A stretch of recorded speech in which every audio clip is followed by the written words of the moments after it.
الحمدللہ رب العالمین بسم اللہ الرحمن الرحیم ورفعنا لک ذکرک صدق اللہ العظیم۔ پڑھیے الصلاۃ والسلام علیک یا رسول اللہ وعلی آلک و اصحابک یا سیدی یا حبیب اللہ۔ حمد و ثنا کے بعد عزت و تکریم کے لائق جلوہ فراز سامعین مقتدر علماء، السلام علیکم ورحمۃ اللہ۔ چند باتیں آپ کے گوش گزار کر کے گفتگو سمیٹ لوں گا۔ دعا ہے اللہ حق بیان کرنے کی توفیق عطا فرمائے۔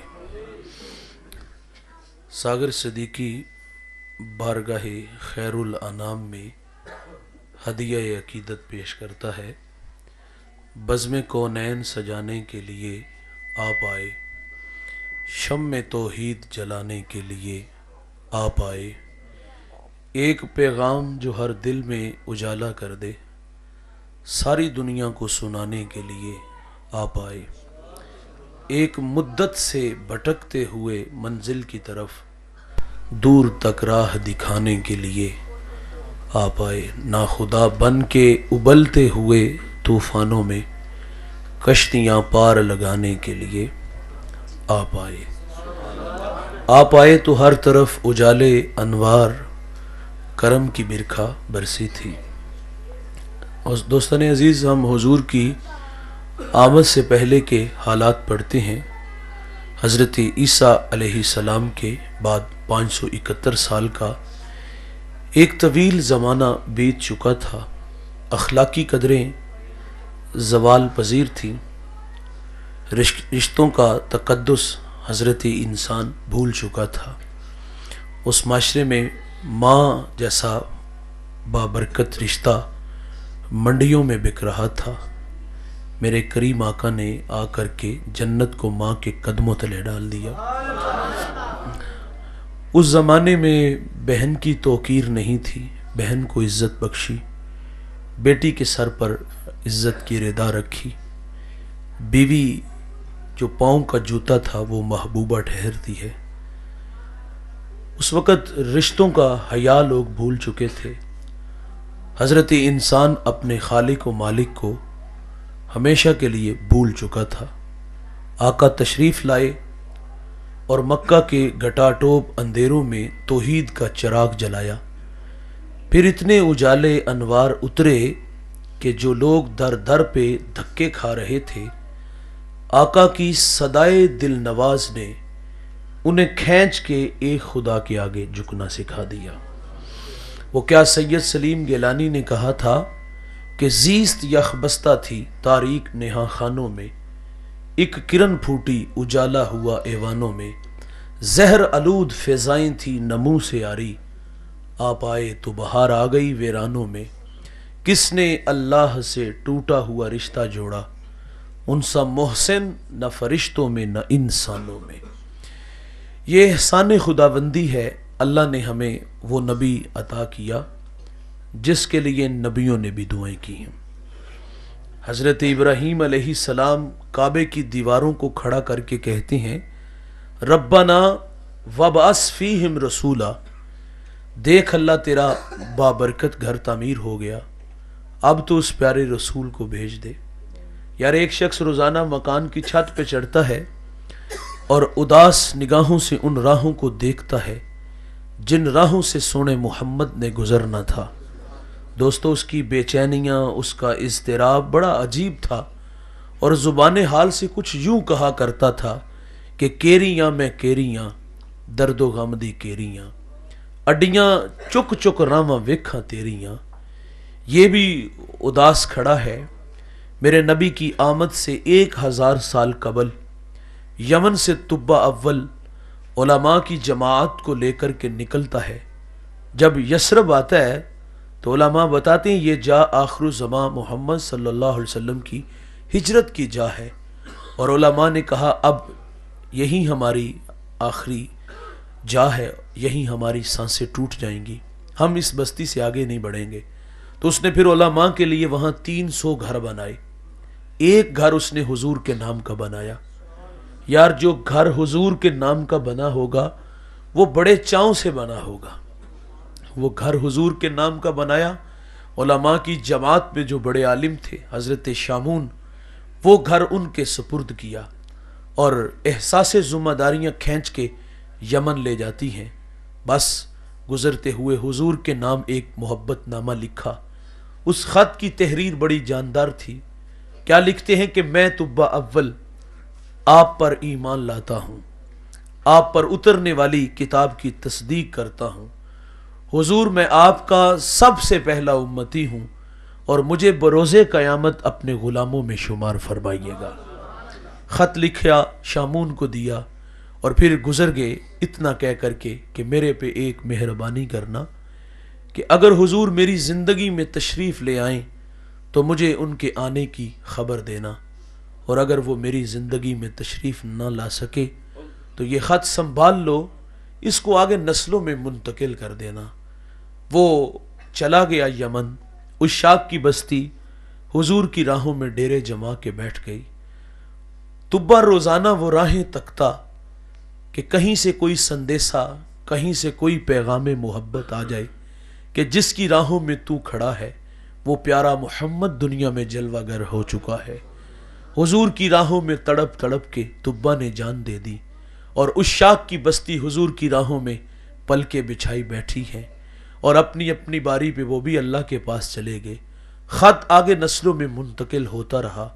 پھر 1000 سال کا طویل زمانہ بیت جاتا ہے اور اللہ تعالیٰ اپنے محبوب کو اس دھرتی پہ جلوہ فراز فرماتا ہے. 53 سال مکہ المکرمہ میں گزارے. پھر اللہ کا حکم آتا ہے، آپ مکہ کو چھوڑ کے مدینہ تشریف لاتے ہیں.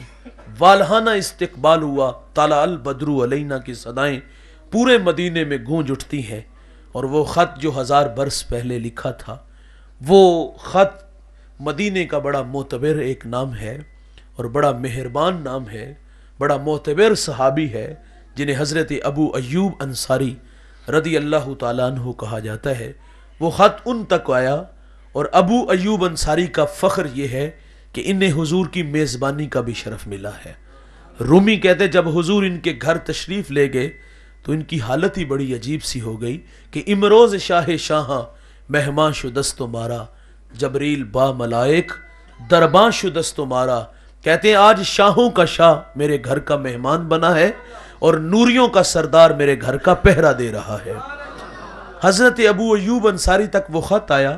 مشاورت سے یہ بات طے پائی کہ یہ خط جب حضور مدینہ میں تشریف لائیں گے تو سب سے پہلے حضور کی خدمت میں یہ خط پیش کیا جائے گا. اس کے لیے ابو لیلہ کا انتخاب ہوا. آقا کریم صلی اللہ علیہ وسلم مدینہ میں جلوہ فراز ہوتے ہیں. ابو لیلہ سامنے کھڑے ہیں. یہ منظر بڑا خوبصورت ہے. پہلی محبوب سے ملاقات ہے. آقا دیکھ کر کے فرماتے ہیں کیا آپ ابو لیلہ ہو؟ قال نعم، جی میں ابو لیلہ ہوں، لیکن یہ تو بتائیں کہ آپ کو کس نے بتایا؟ فرمایا جس اللہ نے مجھے نبی بنایا. اور حضور پھر 1000 سال پہلے کی بات چھیڑ دیتے ہیں کہ کچھ لوگ میری راہوں میں آ کے بیٹھ گئے تھے اور ایک دیوانہ میرے نام محبت نامہ چھوڑ گیا تھا. حضور فرماتے ہیں ابو لیلہ مجھے طبہ کا خط دے دو. یار کتنے لوگ حضور کی راہوں میں تڑپ رہے ہیں، حضور کا انتظار کر رہے ہیں. تذکرہ سنیے، کلیجہ ٹھاریے. ایران کا مشہور شہر ہے اصفہان. اس شہر کی سرداری جس شخص کے پاس تھی وہ مذہب کا مجوسی تھا. اس کے ہاں ایک بیٹا ہوا، نام اس نے سلمان رکھا. مذہب کی تعلیم گھر سے دلائی، پھر کھیتی باڑی کے لیے اسے باہر نکالا. سنیں گے کلیجے ٹھریں گے.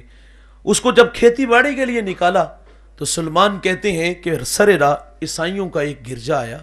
میرا جی چاہا کہ میں ان لوگوں کی مذہبی زندگی دیکھوں. فرماتے میں وہاں چلا گیا اور کافی دیر وہاں بیٹھا رہا. رات مرضی سے گھر آیا تو والد بڑا غصے میں تھا. اس نے کہا سلمان اس وقت تک تم کہاں تھے؟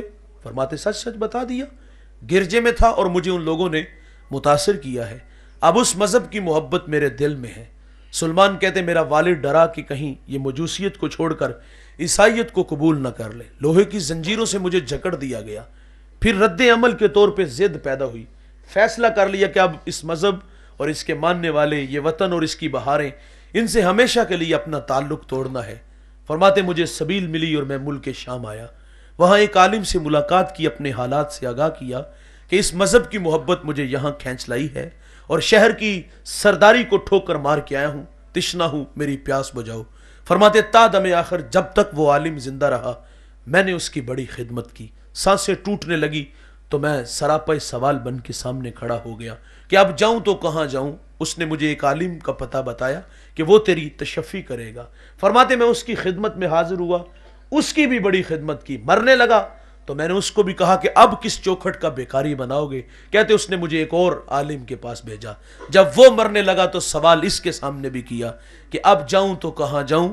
سلمان کہتے جب میں نے اس سے سوال کیا تو اس نے کہا کہ با خدا اب میری نظر میں کوئی ایسا شخص نہیں جس کی خدمت میں تمہیں بھیجوں۔ دل کی نیا ڈوبنے لگی، ایسے لگا اندھیرے چھا گئے اور دیوار سی محسوس ہوئی۔ سلمان کی جب یہ کیفیت ہوئی تو اس عالم نے اس ڈوبتی نیا کو دیکھا تو پھر کنارہ دیا۔ کہتا ہے کہ سلمان میں نے کہا کہ باخدا اب میری نظر میں کوئی ایسا شخص نہیں جس کی خدمت میں تمہیں بھیجوں، لیکن سنو اب آخر زمان محمد کا زمانہ قریب آ گیا ہے۔ نخلستان دو جلے میدانوں کے درمیان تشریف لائیں گے۔ کہا اگر وہ سرزمین پالوں تو اس نبی کو پہچانوں گا کیسے؟ کہا تین نشانیاں ان کی، نمبر 1 صدقہ نہیں لیں گے، نمبر 2 ہدیہ قبول کریں گے، نمبر 3 ان کے دونوں کندھوں کے درمیان محاذ قلب پہ مہر نبوت ہے۔ کہا سلمان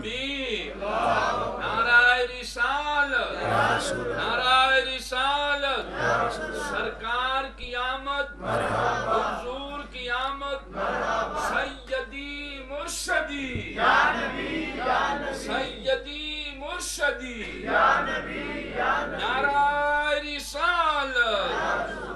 سلمان کہتے میں نے رخت سفر باندھا، سر راہ مجھے بنی کلب کا قافلہ ملا۔ میں نے ان سے کہا کہ میرے پاس کچھ گائیں اور بکریاں ہیں، یہ لے لو اور اپنی سرزمین تک پہنچا دو۔ فرماتے وہ اس بات پہ راضی ہوئے، لیکن ظالم نکلے کہ ایک جگہ پہ جا کے مجھے غلام بنا لیا گیا، غلامی کی زنجیروں میں جکڑے گئے۔ غلامی تلخ بڑی ہوتی ہے صاحب، بڑے دھکے کھائے۔ فرماتے پھر انہوں نے مجھے ایک یہودی کے ہاں فروخت کر دیا۔ فرماتے پھر اس یہودی نے مجھے ایک اور یہودی کے ہاں میرا سودا کر دیا۔ فرماتے خیر اس یہودی کا تعلق حضور کے شہر مدینہ سے تھا۔ اب منزل نصیب ہو گئی، حضور کو اڈیکنے لگے، راہوں میں کھڑے ہو گئے۔ ایک دن کسی نے کہا او اداس راہوں کے مسافر، جس کی راہوں میں روز تو کھڑا ہوتا ہے وہ پیارا محمد دنیا میں جلوہ گر ہو چکا ہے۔ سلمان کہتے اب جی چاہا کہ اڑ کے حضور کے قدموں میں چلا جاؤں۔ اے زوف مدد کر، در احمد پہ گرا دے، دربان کہیں اٹھ، کہوں اٹھا نہیں جاتا۔ اللہ دعا کیا کرو یار، اللہ قسمت یاوری کرے اور حضور کے قدموں میں چلے جائیں۔ خیر ہجر کی آگ میں جلتے رہے، پھر وہ ہمایوں گھڑیاں سعادت بخش لمحے نصیب ہوئے۔ سلمان کہتے ہیں کہ میں کھجور کے درخت پہ چڑھا تھا اور اس کی خدمت میں لگا تھا، اچانک میرے مالک کا چچا زاد بھائی آیا، بڑے غصے میں تھا، آ کے کہتا ہے خدا ستیہ ناس کرے اوس و خزرج کا، ایک شخص ادعائے نبوت مکہ سے ہمارے یہاں آیا اور لوگ اس کے گرد جمع ہو گئے۔ سلمان کہتے ہیں میرے جسم پر کپ کپی تاری ہو گئی، اوپر سے چھلانگ لگا دی، انجام سے باخبر تھے، سوال کروں گا تو پیٹا جاؤں گا، سوال کیا تو منہ پہ مکہ آیا، خیر برداشت کیا، رات کی تاریکی چھائی۔ سلمان کہتے میں کھانا لے کے حضور کی خدمت میں حاضر ہو گیا۔ حضور قباء میں اپنے غلاموں کے جھرمٹ میں تھے، کہتے میں نے کھانا پیش کیا، عرض کیا حضور آپ ایک لمبا سفر کر کے ہمارے یہاں یثرب آئے ہیں، میرے پاس یہ صدقے کا کھانا ہے، آپ اس کے حقدار زیادہ ہیں، قبول فرمائیں۔ سلمان کہتے حضور نے وہ کھانا خود نہیں کھایا، غلاموں کو پیش کر دیا، ایک نشانی پوری ہو گئی۔ کہتے میں دوبارہ پھر حاضر ہوا، یار دیر نہیں کی ہوگی، جلدی جلدی چلے گئے ہوں گے۔ کہتے اب کھانا پیش کیا، میں نے عرض کیا حضور یہ صدقہ نہیں یہ ہدیہ ہے، حضور نے قبول فرما لیا۔ سنیے تیسری نشانی کلیجے ٹھاریے۔ کہتے کہ حضور ایک دن بقیع میں اپنے غلام کی تدفین میں مشغول تھے اور میں بھی وہاں موجود تھا۔ کہتے ہیں کہ مجھے یقین سا ہوا کہ آج مہر نبوت کی زیارت ہو جائے گی۔ کہتے چپکے سے میں حضور کے پیچھے ہوا، جب سلمان حضور کے پیچھے ہوئے تو حضرت نبی رحمت صلی اللہ علیہ وسلم نے پلٹ کے سلمان کی طرف دیکھا، حیا سے آنکھیں جھک گئیں، اور میرے کریم آقا نے سلمان کے دل میں محبت کی بچھی ہوئی کائنات دیکھی، اداسیاں دیکھیں تو کریم آقا کو سلمان پہ پیار آ جاتا ہے۔ اپنی کمر سے چادر کو اٹھا دیتے ہیں، چادر اٹھتی ہے، مہر نبوت کی زیارت کرتے ہیں، آگے بڑھتے ہیں، بدن سے لپٹتے ہیں، پھر بدن کو چومنا شروع کر دیتے ہیں، آنکھوں میں اتھرو اتر آتے ہیں۔ آقا فرماتے دیوانے سامنے آؤ نا، میرا پیار تمہیں کہاں سے کھینچ لایا۔ پھر کہانی یوں کہہ دیتے ہیں، کبھی عرش پر کبھی فرش پر، کبھی ان کے در کبھی در بدر، غم عاشقی تیرا شکریہ میں کہاں کہاں سے گزر گیا۔ وہ کتنے لوگ حضور کی راہوں میں کھڑے ہیں بھائی، طبہ حضور کی راہوں میں، سلمان حضور کی راہوں میں، بحیرہ حضور کی راہوں میں، عشاق کی بستی حضور کی راہوں میں، خلیل اللہ کا گھر بنا کے کہتے ہیں ربنا وابعث فیہم رسولا، دیکھ اللہ تیرا بابرکت گھر تعمیر ہو گیا، اب تو اس پیارے رسول کو بھیج دے۔ سوال ہے آپ سے، کلیجے ٹھاریے، مجھے بتائیے، کیا ہمیں تہجد کے وقت اٹھنا پڑا؟ کیا ٹھنڈے پانی سے وضو بنانا پڑا؟ کیا مصلی بچھانا پڑا؟ کیا پیشانی جھکانا پڑی؟ کیا منت سماجی کرنا پڑی؟ اور نہیں میرے بھائی، ہم سوئے تھے، بخت سولہ نکلا، باد صبا کے جھونکوں نے یہ پیغام دیا، مدینے سے ٹھنڈی ہواؤں نے یہ سندیسے دیے، آنکھ کھلتی ہے، ماحول میں تازگی، روشنی اتنی تھی، آنکھ کھلتے ہی گزرتے کسی نے پیغام دیا، مبارک ہو کہ تم محمد کے غلام بن کر آ رہے ہو۔ اس بات پہ ہم جتنا بھی فخر کریں کم ہے۔ وہ نیازی کہا کرتے تھے کہ یہ میری خوش قسمتی، میں تیرا امتی، یاد ان کی نہ بھولو نیازی کبھی، وہ کہیں امتی تو بھی کہہ یا نبی، سیدی مرشدی، روایتی نعرہ نہیں لگانا، سینے کا زور نہیں، وہ آواز نہیں چاہیے کہ یہاں سے آواز لگاؤ اور مدینے جائے۔ ہم نے پڑھا ہے کہ دھیمی آواز دور تک جاتی ہے، دل کی آواز دل تک جائے، سیدی مرشدی، سیدی مرشدی، یہ میری خوش قسمتی، میں تیرا امتی، یاد ان کی نہ بھولو نیازی کبھی، وہ کہیں امتی تو بھی کہہ یا نبی، میں ہوں حاضر تیری چاکری کے لیے۔ یار یہ ہمارا فخر ہے، کیا طبیعت میں سرشاری نہیں پیدا ہوئی؟ خود پہ فخر نہیں ہو رہا؟ فضاؤں میں نہیں اڑ رہے کہ ہم اس نبی کے غلام بن کے آئے ہیں جس کے لیے نبیوں نے بھی دعائیں مانگی ہیں۔ یار دیکھیے، حضرت موسیٰ علیہ السلام اللہ کے بڑے لاڈلے نبی، کوہ طور پہ میٹھی میٹھی باتیں کرتے ہیں۔ ایک دن اللہ سے کہتے ہیں اللہم انی اجد فی الالواح امتا ہم السابقون الاولون فاجعلہم امتی، قال تلک امت احمد، مالک میں نے الواح تورات میں ایک امت کو پڑھا ہے جو آئے گی سب سے آخر پہ، نمبر پہلا لے جائے گی، اے اللہ وہ امت میری امت بنا دے۔ فرمایا قال تلک امت احمد، فرمایا موسیٰ وہ تو میرے پیارے احمد کی امت ہے۔ یار آپ لوگوں کی بات ہو رہی ہے، عرض کی مالک ایسی امت کو پڑا ہے وہ صدقہ دیں گے، کھا خود جائیں گے، اجر بھی خود لے جائیں گے، وہ امت میری امت بنا دے۔ فرمایا قال تلک امت احمد، وہ تو میرے پیارے احمد کی امت ہے۔ پہلی امتیں جب صدقہ دیتی پہاڑ پہ رکھتے، آسمان سے آگ آتی اچک کے لے جاتی، جس کا قبول نہ ہوتا وہ وہیں پڑا رہتا، قوم میں شرمسار ہوتا کہ کتنا بد نصیب ہے کہ اس کے صدقے کو اللہ نے قبول ہی نہیں کیا۔ لیکن میرے بھائی ہمارا مال حلال کا ہے یا حرام کا، جائز طریقے سے کمایا یا ناجائز طریقے سے، جیسے بھی کمایا یہ ہمیں پتا ہے، قبول وہی ہوگا جو رزق حلال ہوگا۔ حرام کا کروڑوں بھی دیں گے تو قبول نہیں ہوگا۔ مہربانی کیا ہوئی کہ اللہ نے عیبوں پہ پردہ ڈال دیا، ہمیں شرمندگی سے بچایا، اور اگر ان کا قبول ہوتا تو وہ کھا نہیں سکتے تھے، آگ لے جاتی تھی۔ اور ادھر کہانی کیا ہے، خود دیا خود کھایا، اجر بھی خود ہی لیا، کہا مالک وہ امت میری امت بنا دے۔ فرمایا وہ تو میرے پیارے احمد کی امت ہے۔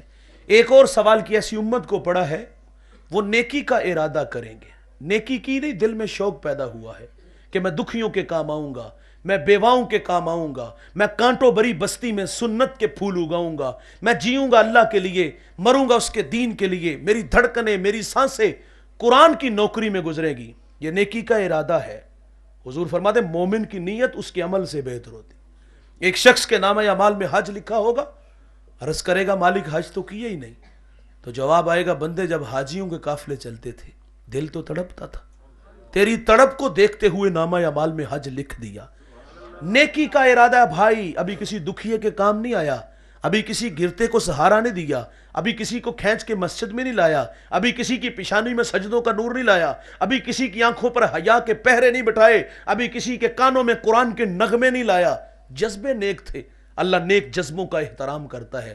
نامہ اعمال میں نیکی لکھ دی جائے گی۔ کہا مالک وہ نیکی ایک کریں گے لکھی ایک نہیں 10 جائیں گی۔ وہ امت میری امت بنا دے۔ فرمایا کالا تلک امت احمد، موسیٰ وہ تو میرے پیارے احمد کی امت ہے۔ ایک اور سوال کی ایسی امت کو پڑا ہے وہ گناہ کا ارادہ کریں گے، گناہ کیا نہیں پروگرام بنائے، دوستوں کے ساتھ رات سیل میں فلم دیکھنے چلیں گے، شراب خانے میں شراب کے جام اڑائیں گے، بند کمروں میں آبرو ریزی کریں گے۔ منحوس خیال آ گیا کہ میں تنکوں کے نشے من میں میری ہمسائیگی میں بسنے والے سنگ مرمر کے بنے گھروں میں رہے، میرے بچے نانے شبینہ کو ترسیں، اس کے گھر میں گھی کے چراغ جلے، میں قسم پرسی کی زندگی گزاروں، وہ عیش و عشرت میں رہے۔ منحوس خیال یہ آیا کہ میں رہزن بنوں گا، لٹیرا بنوں گا، ہاتھ حرام کی طرح بڑھاؤں گا۔ یہ گناہ کا ارادہ ہے۔ یہاں فرشتے کو حکم نہیں کہ میرے بندے کے دماغ کی سکرین پر اس وقت جو گندے خیال آ رہے ہیں وہ مجھے پسند نہیں اور ابھی اس کے نامہ اعمال میں گناہ لکھو۔ نہیں صاحب، یہاں ارادہ ہے۔ ابھی سیل میں گیا نہیں، ابھی شراب کے جام لبوں سے لگے نہیں، ابھی کسی کی عزت کو لوٹا نہیں، گناہ کا ارادہ کیا گیا ہے، روک لیا گیا۔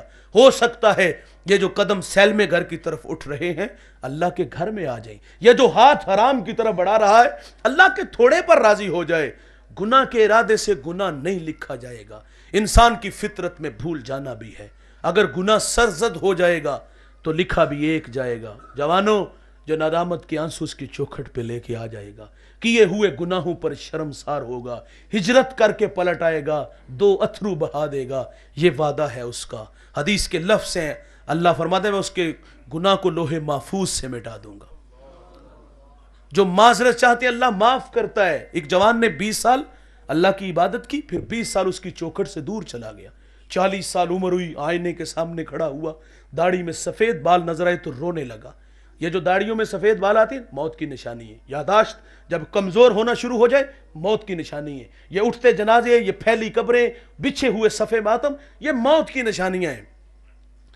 داڑھی میں سفید بال دیکھے تو رونے لگا اور کہتا ہے مالک 20 سال تیری چوکھٹ سے دور رہا ہوں، آج لوٹنا چاہتا ہوں، اگر آ جاؤں تو میرے ساتھ سلوک کیا کرے گا؟ ہاتف سے آواز آئی، تو نے 20 سال میری فرما برداری کی، میں نے تیری عبادت کو قبول کیا، پھر 20 سال میرے حکموں کو توڑا، میری دہلیز سے دور چلا گیا، مجھے ناراض کیا، میں نے تمہیں مہلت دے دی، تیرا انتظار کیا، آج تو لوٹ آیا ہے۔ آواز آتی ہے تیرا رب بڑا رحیم ہے، تیرا رب بڑا کریم ہے، میں نے تیرے ماضی کے سارے گناہ معاف فرما دیے۔ سری سکتی فرماتے ہیں کہ میں گزر رہا تھا تو میں نے سر راہ ایک شرابی کو گندی نالی میں دیکھا اور زبان سے اللہ اللہ کہہ رہا تھا۔ فرماتے ہیں مجھے رحم آیا اور میں نے اس کو اٹھایا۔ گناہ سے نفرت ہونی چاہیے، گناہ گار سے نہیں۔ انہوں نے اس گناہ گار کو اٹھایا اور اپنے ہاتھوں سے اس کا منہ دھویا، بس اتنا کہہ کے گزر گئے، او بندے خدا، ناپاک منہ سے اس پاک ذات کا نام لے رہے ہو۔ ہوش آیا تو لوگوں نے بتایا کہ آج سری سکتی تیرے پہ مہربان ہوئے ہیں۔ یہ بجلی کی طرح اس کے دل پہ بات اتری تو صاحب سری سکتی فرماتے میں نماز تہجد کے لیے مسجد میں گیا تو میری آنکھیں کیا دیکھتی ہیں، کل جو شراب کے نشے میں گندی نالی میں پڑا تھا آج وہ مجھ سے پہلے مصلی پہ کھڑا ہے۔ کہتے ہیں میں بڑا حیران ہوا اور مالک سے کہا مالک یہ تو بہت بڑا شرابی تھا۔ ہاتف سے آواز آتی ہے سری سکتی تو نے ہماری خاطر اس کا منہ دھویا، ہم نے تیری خاطر اس کا دل دھو دیا۔ جو معافی مانگتے ہیں معاف کرتا ہے رب۔ علامہ سیدی لکھتے ہیں شارح مسلم مفسر قرآن، ایک بوڑھا ہر سال حج کے لیے جاتا ہے۔ ایک دفعہ کسی نوجوان کو ساتھ جانے کا اتفاق ہوا، اللہ کے گھر میں پہنچے، بوڑھے نے لبیک کہا، ہاتف سے آواز آئی لا لبیک، بوڑھے تیرا کوئی حج نہیں۔ عبداللہ ابن مبارک ایک بہت بڑے محدث گزرے ہیں، طواف کعبہ کر رہے ہیں، لبیک کہا تو وہیں گر گئے۔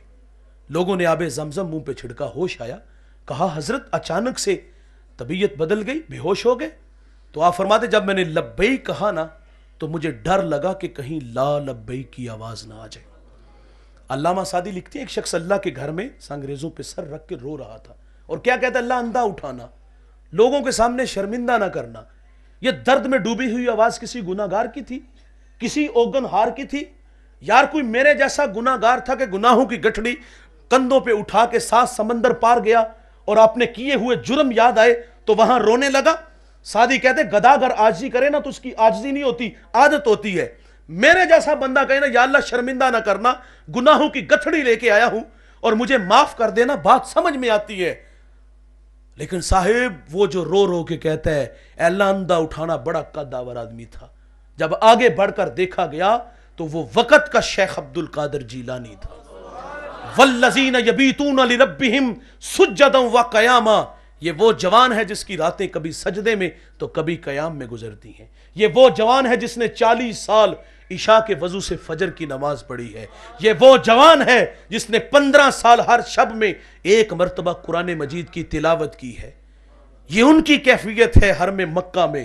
سوال ہے آپ سے، میں بھی ساتھ شامل ہوں، مجھے بتائیے گا ہم حج عمرہ کے لیے جاتے ہیں، کیا ہماری ایسی کیفیت ہوتی ہے جو عبداللہ ابن مبارک کی تھی، جو شیخ عبد القادر جیلانی کی تھی؟ یار وہ تو بڑے معقول لوگ تھے، تقوی و عبادت والے لوگ تھے. ان کی صحبت میں بیٹھنے والے لوگ واصل باللہ ہوتے تھے. ان کی صحبت سے کہیں کہیں جنازے اٹھتے تھے، ایسا خوف الہی پیدا ہوتا تھا. وہ تو اچھے لوگ تھے لیکن پھر بھی ڈرتے ہیں. اور ہمارا دامن تو گناہوں سے لتھڑا ہوا ہے. ہم اپنے گریبان میں جھانک کر کے دیکھیں تو ہمیں کچھ بھی نہیں نظر آتا. چغلی، غیبت، حسد، کینہ کی آگ لگی ہوئی ہے. ہمیں تو زیادہ ڈرنا چاہیے تھا کہ کہیں جدہ ایئرپورٹ سے ہی نہ دودکار دیے جائیں کہ ان کے گندے قدم پاک سرزمین پہ نہ لگے. ہمیں تو زیادہ ڈرنا چاہیے تھا. لیکن اب ناراض نہیں ہونا دوستو، جان کی امان بھی چاہوں گا. جب ہم وہاں پہنچے تو ہم نے کیا کیا؟ ہم نے جیب سے موبائل نکالتا، سیلفی بنائی اور اس کو فیس بک پہ پھینکا. ایک ہاتھ دیوار کعبہ سے اور دوسرے ہاتھ سے تصویر. میں نے وہاں بڑے جھلے لوگ بھی دیکھے ہیں، طواف ہو رہے ہیں، گزرتے لوگوں کو موبائل دیا جاتا ہے اور یوں ہاتھ اٹھا کے سامنے کھڑے ہو جاتے ہیں اور کہتے ہیں دعا، وہ کہتے ہیں کہ میری تصویر بناؤ. مصنوعی دعائیں مانگ رہی ہیں. کہاں مانگ رہے ہیں؟ اللہ کے گھر میں. جلالت جہاں برس رہی ہے. اور یار وہاں تو طبیعتوں میں نشہ پیدا ہو جاتا ہے کہ ان راہوں سے محمد عربی گزرے ہیں اور ہم وہاں کیا کر رہے ہوتے ہیں. معذرت سے صاحب، ہم وہاں سے جب آتے ہیں نا تو کچھ لے کے آتے ہیں. کیا؟ کھجور، پانی، بچوں کے لیے کھلونے، بیٹیوں کے لیے ردا، بوڑھوں کے لیے تسبیحاں، ٹوپیاں، مسلے. جس طرح گناہ اٹھا کے یہاں سے جاتے ہیں اسی طرح واپس لے آتے ہیں. ہاں ہمارے نام کے ساتھ حاجی کا اضافہ ضرور ہوتا ہے لیکن بغل سے چھری نہیں نکلتی. اخلاق بہتر نہیں ہوتے، آنکھوں پر حیا کے پہرے نہیں ہوتے. وہی چونک چبارے پھٹوں کی زینت ہم بنتے ہیں. بڑے فخر سے بتاتے ہیں جی یہ 10 حج ہو گئے ہیں اور عمروں کی تو تعداد ہی نہیں ہے. وہ کہاں ہے یار؟ نظر تو آ نہیں رہے، رویے تو اسی طرح ہے. میری 34 سال عمر ہے، میرا تعلق ایک دیہات سے ہے. ہم نے اپنے بچپنے میں یہ آوازیں سنی ہیں کہ جب کسی کا بچہ نالائق ہوتا نا، جو ہے وہ نافرمان ہوتا، برے دوستوں میں بیٹھتا، تو لوگ کہتے اس کو عمرہ کراؤ. اور جب وہ عمرہ کر کے آتا تھا تو نظر آتا تھا اس کے رویوں میں فرق آتا تھا. لیکن جب سے عمرہ حج موبائل پہ شروع ہو گیا نا، اس وقت سے روحانیت ختم ہو گئی. کیا عمرہ حج جو ہے وہ موبائل کے بغیر نہیں ہو سکتا؟ ہم نے ٹوپیاں مسلے تو ضرور لائے لیکن اخلاق نہیں لائے، کردار کی جھلک نہیں نظر آئی. تو خیر یہ ضمناً کچھ باتیں تھی جو میں نے عرض کر دی اور ضروری تھی. جب اس بوڑھے نے لبیک کہا نا تو ہاتف سے آواز آتی ہے لا لبیک. بوڑھے تیرا کوئی حج نہیں. جو ساتھ جوان تھا وہ چونک سا گیا. کہا بابا جی آواز نہیں سنی؟ کہا بیٹے یہ آواز 70 سال سے سن رہا ہوں. اب کلیجہ پھٹنے لگا. رو کے کہا، اس نے جوان نے کہا پھر بھی آتے ہو؟ تو اب اس بوڑھے نے کیا کہا، بیٹے بتا اس در کے علاوہ کوئی در ہے جہاں جا کے میں دامن پھیلاؤں؟ دوستو بس اتنا ہی کہنا تھا کہ رحمت خداوندی جوش میں آئی. ہاتف سے آواز آتی ہے جا بوڑھے، ہم نے تیرے 70 کے 70 حج قبول فرما لیے. ایسی امت کو پڑا ہے وہ گناہ کا ارادہ کریں گے، ارادے سے نہیں لکھا جائے گا، ہو جائے گا تو لکھا بھی ایک جائے گا. اے اللہ وہ امت میری امت بنا دے. فرمایا کالا تل کا امت احمد. فرمایا موسیٰ وہ تو میرے پیارے احمد کی امت ہے. 9 سوال کیے، ہر سوال پہ ایک ہی جواب ملا. آخر پہ عرض کرتے ہیں ٹھیک ہے میرے اللہ، وہ امت میری نہیں بنانی تو نہ بنا، مجھے ہی اس محمد کا امتی بنا دے. تو پھر ہم کیوں نہ کہیں یار یہ میری خوش قسمتی میں تیرا امتی، یاد ان کی نہ بھولو نیازی کبھی، وہ کہیں امتی تو بھی کیا یا نبی۔ یار حضور نے اس امت میں 63 برس گزارے ہیں، اور ایک لمحہ توجہ چاہوں گا، ایک لمحہ بھی ایسا نہیں کہ حضور نے ہمیں بلایا ہو، ساری زندگی ہمیں یاد رکھا۔ فضل بن عباس کہتے ہیں جب حضور کو مرکز نور میں اتارا گیا تو دیکھا گیا کہ حضور کے لب حرکت میں تھے، کان قریب کر کے سنا تو حضور اس وقت بھی فرما رہے تھے اے اللہ میری امت کی مغفرت فرما دے۔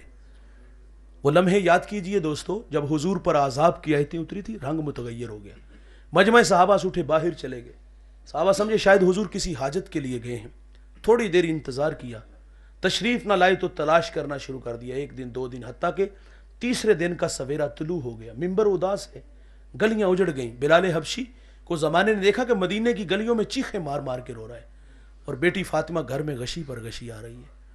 واصف علی واصف کہتے ہیں شرم مکان کا نہیں ہوتا مکین کا ہوتا ہے۔ یار وہ تو یثرب تھا، بیماریوں کا گھر تھا، حضور کے قدم لگتے ہیں اللہ مدینے کی خاک میں شفا رکھ دیتا ہے۔ تیسرا دن ہوا، صحابہ جنگل میں چلے گئے، میں نے اس جنگل کی زیارت کی ہے، اب وہاں گھر بن گئے۔ صحابہ نے وہاں ایک چرواہا دیکھا، اس سے کہا یار تو نے اس نام کا کوئی شخص تو نہیں دیکھا؟ رومی وہ ساری گفتگو بیان کرتے، گفت چوپا مرمرا معلوم نیست، من نمی دانم محمد نام کیست، این قدر دانم کے اندر تیرا غار، زار می نالت کسے لیل و نہار۔ کہتا ہے یار ایڈا سونا نام تو سنا ہی پہلی دفعہ ہے، اتنا جانتا ہوں۔ وہ سامنے غار دیکھتے ہو جس کا نام جبل صلاح ہے، وہاں ایک جوان ہے جو صبح بھی روتا ہے شام بھی روتا ہے۔ وہ کہتا ہے میری بکریاں دیکھو حلقہ بنائے بیٹھی ہیں، نہ کچھ کھاتی ہیں نہ کچھ پیتی ہیں، وہ روتے ہیں تو یہ بھی روتی ہیں۔ صحابہ پوچھتے ہیں وہ رونے والا کیا کہتا ہے؟ کہا اس کے جب لب ہائے مبارک کھلتے ہیں تو وہ رب حبلی امتی کی صدائیں دیتے ہیں۔ بے جان جسموں میں جان آئی یار۔ صحابہ اندر داخل ہوئے، آنکھیں کیا دیکھتی ہیں کہ حضور کی پیشانی نکیلے پتھر پہ جھکی ہے اور رو رہے ہیں، اپنی معیشت کے لیے نہیں۔ اپنی کہانی تو یہ ہے کہ اللہ فرماتے محبوب آپ کہو تو ہم بطح مکہ کو سونے چاندی کا بنا دیں، اپنے لیے نہیں آپ کے لیے، میرے لیے یہ عرض تھی، اللہ میری امت کی مغفرت فرما دے۔ صحابہ نے منت سماجی کی لیکن حضور نے سر نہیں اٹھایا سجدے سے۔ سیدہ فاطمہ کو خبر ملی، آپ بھی اس غار میں تشریف لے آتی ہیں، صحابہ پیچھے ہٹتے ہیں، آپ اندر داخل ہوتی، کہتی ہے ابو بیٹی آئی ہے، جگر کا ٹکڑا آیا ہے، جس کے لیے مسند بچھاتے تھے فاطمہ آئی ہے۔ حضور بیٹی کے لیے بھی وہی کلمات کہ اتنی دیر تک سر سجدے سے نہیں اٹھاؤں گا جتنی دیر تک وعدہ نہیں آ جاتا۔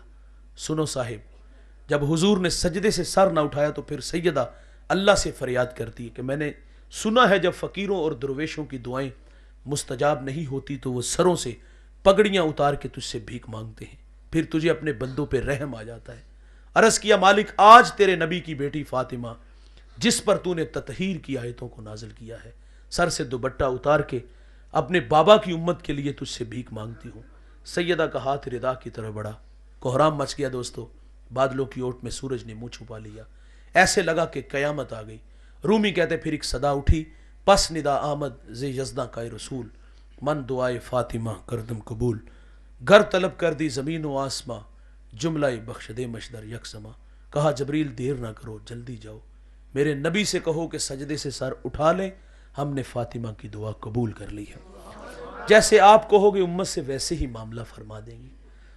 دوستو محبت عمل کو آسان کرتی ہے، محبت دعویٰ عمل دلیل، غلامی رسول میں موت بھی قبول ہے، یہ کھوکھلے نعرے ہیں جو ہم روزانہ لگاتے ہیں۔ وہ پیار تو کچھ تقاضے چاہتا ہے یار، حضور نے اتنا پیار دیا کہ رو رو کے ہمارے لیے دعائیں مانگی، اور یار ہم 2 لمحوں کے لیے اپنے گریبان میں جھانک کر کے دیکھیں نا تو یقین جانے خود پہ شرم آنی شروع ہو جاتی ہے۔ لہجہ تلخ ضرور ہے لیکن قبول کیجئے گا، وہ اقبال نے کہا تھا کہ چمن میں تلخ نوائی میری گوارا کر، کہ زہر بھی کرتا ہے کبھی کارے دریا کی، کڑوی کسیلی ہیں لیکن قبول کیجئے۔ آج ہم کہاں کھڑے ہیں یار، جوانی کو دیوانگی کا رنگ نہیں دیا گیا، چونک چبارے پھٹوں کی زینت نہیں جوانی بنی۔ اللہ کا منادی 5 وقت حی علی الصلاۃ کی صدائیں دیتا ہے، کان پہ جوں تک نہیں رینگتی، وائز نصیحت کرتا ہے، ہم غفلت کی پٹی نہیں اتارتے۔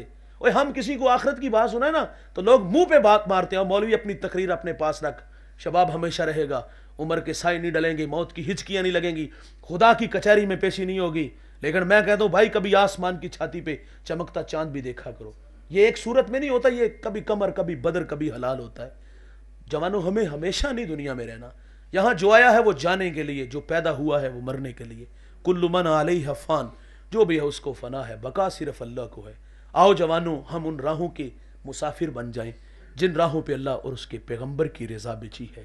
اگر وہ راہیں میسر ہوں گی، اگر وہ راہیں میسر ہوگی تو دنیاوی بلی، قبر میں روشنیاں، اور داور محشر کے سامنے جب جائیں گے تو عزت کی دستار ہوگی. فخر آپ کا، اعزاز آپ کا، شرف آپ کا. میں اور آپ حضور کے بن کے آئے ہیں. جس قدر اعزاز بڑے ہوں تقاضے بھی اس قدر بڑھ جاتے ہیں. آج کی اس بزم میں میں اور آپ عزم کریں کہ زندگی کا ایک ایک لمحہ ہم اپنے محبوب کے لیے وقف کر دیں گے. اللہ تعالیٰ بزم کو سجانے والے میرے عزیز دوست، اور جب بھی ان راہوں سے گزرتا ہوں تو موڑ امن آباد آتا ہے تو ان کی یاد بہت زیادہ آتی ہے، لیکن یہ مصروف ہوتے اس لیے انہیں تنگ بھی نہیں کرتا. تو ان کی محبتیں اللہ سلامت رکھے، بے پناہ محبتوں سے نوازتے ہیں. اللہ تعالیٰ عاصم بھائی اور ان کی فیملی کو دنیا آخرت کی عزتوں سے مالا مال فرمائے. جو کہا سنا اللہ ہم سب کو عمل کی توفیق عطا فرمائے.